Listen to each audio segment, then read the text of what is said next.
Welcome to my channel. And this is a podcast Speak English.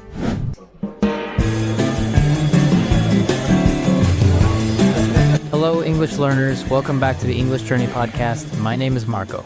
And I'm Catherine. We're thrilled to have you here today for a very thought-provoking and serious discussion. We're diving into the topic of capital punishment. And also known as the death penalty. That's right, Catherine.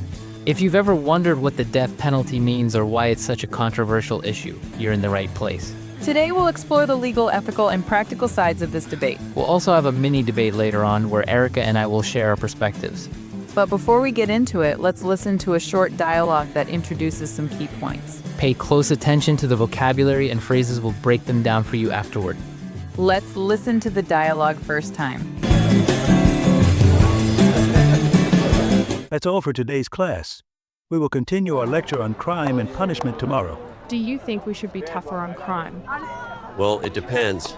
For example, we could bring back the death penalty for murder, give longer prison sentences for lesser offenses, and lock up juvenile offenders. Those sound like really draconian measures. What about miscarriages of justice? Innocent people could be put to death. You'd only use capital punishment if you were absolutely sure the person was guilty.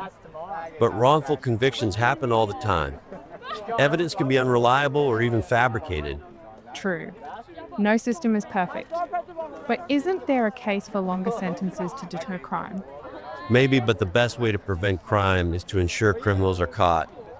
Detection is more effective than punishment. In my reckoning, locking up more juvenile offenders might teach them a lesson.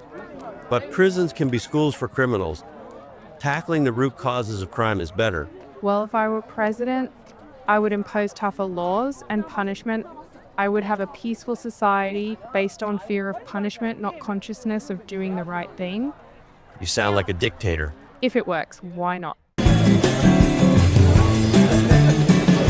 Wow, Marco, there's so much to unpack here. Let's start with some of the key vocabulary from the dialogue.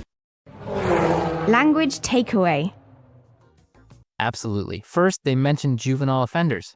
A juvenile offender is someone under the age of 18 who commits a crime.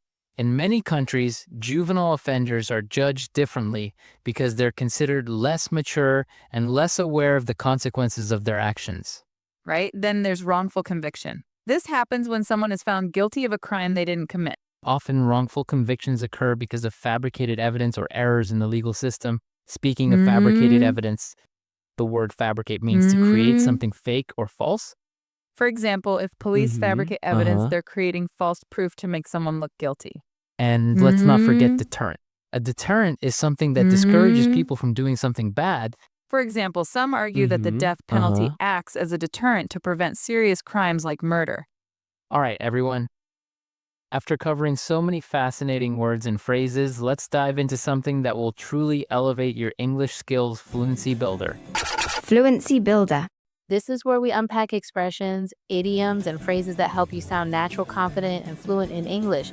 Today, we have some intriguing terms lined up, so let's get started. Yes.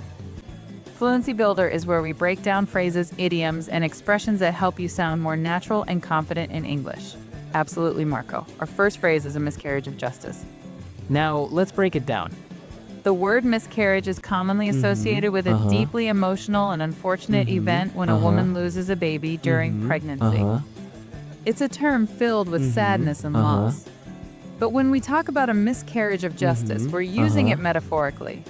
It means that justice has failed. For instance, when an innocent person is wrongly convicted of a crime, the legal system has failed to carry out its purpose fairly. Exactly, Erica. A miscarriage of justice highlights the devastating consequences of errors in the legal system. Imagine someone spending decades in prison for a crime they didn't commit. It's heartbreaking and often irreversible. Studies show that in the U.S. alone, over 2,500 people have been exonerated since 1989, with some spending over 30 years behind bars. That's a stark reminder of why fairness and justice is so crucial. That's powerful, Marco. Now, let's move on to another phrase in my reckoning. This is a more formal or reflective way of saying in my opinion. For example, in my reckoning, the death penalty does more harm than good. It's a thoughtful way to share your perspective, especially in debates or discussions. Right. And speaking of debates, let's touch on the phrase to get away with it. This is a versatile and common expression. That's a great point. It means doing something wrong or illegal without being caught or punished. The thief got away with 2 priceless paintings. Or, on a lighter note, my brother always lied to our parents and somehow got away with it. It's a phrase that can be used in both serious and playful contexts. That's a great point. And for our listeners, here are a few more examples to help solidify these phrases. Example 1. What do you think we could get away with using a cheaper material for this project? Example 2. The thieves got away with millions in cash, and the money was never recovered. Example 3.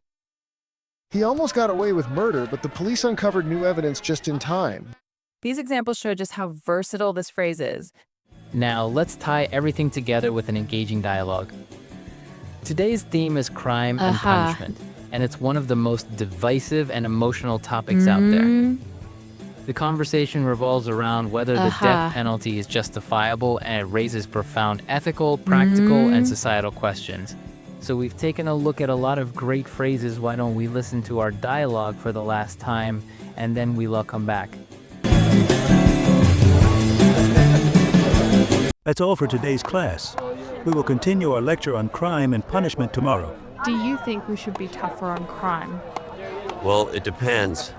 For example, we could bring back the death penalty for murder, give longer prison sentences for lesser offenses, and lock up juvenile offenders. Those sound like really draconian measures. What about miscarriages of justice? Innocent people could be put to death. You'd only use capital punishment if you were absolutely sure the person was guilty.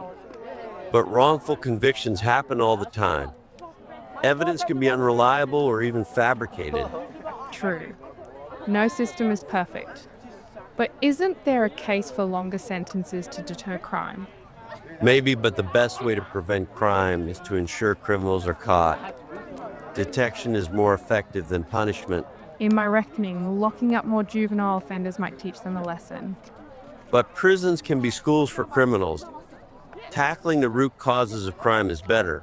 Well, if I were president, I would impose tougher laws and punishment. I would have a peaceful society based on fear of punishment, not consciousness of doing the right thing. You sound like a dictator. If it works, why not? Do you think we should bring back the death penalty? It's complicated.